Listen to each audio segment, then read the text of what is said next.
الطرف الثالث. شاعر محمد فؤاد أبو العز.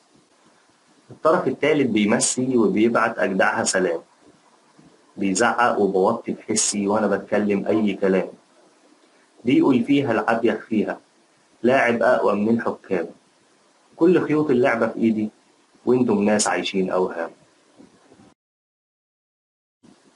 أنا هنا قاعد في الكواليس بكتب لكم كل الكوابيس، وهوريكم الوش التاني وهجيب لكم نايب ورئيس، هعمل لكم أجدع قوانين متفصلة تفصيل أباليس، وابقوا انبسطوا يا أهل الثورة راح تلبسوا في الحيط تلبيس.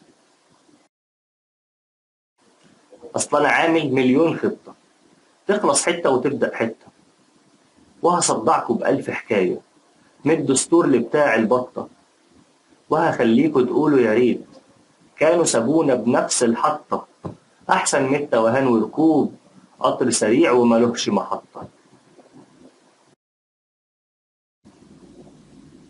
قتل ودم كتير هيسيل، واللي يثور هيشوف الويل، احنا الطرف الغالب دايما هنعيشكوا سواد الليل، لحد ما تصرخوا مش عاوزين ولا ثورات ولا أي دليل إننا عايشين زي الفل، بلا ثورة بلا هدة حيل. مهما تحاولوا فما فيش فايدة، نارنا هتفضل فيكم قايدة، هنولعها في كل مناسبة والنار تفضل والعة وزايدة، حكمنا فيكم دايما ماشي ودي أوامرنا هي السيدة، كنا في سجن وله أسوار أو في قصور بالأنوار أيدة.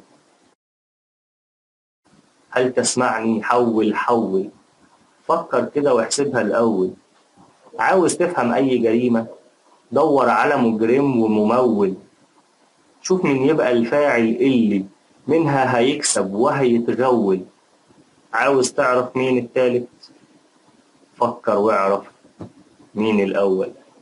الطرف التالت شاعر محمد فؤاد أبو العز.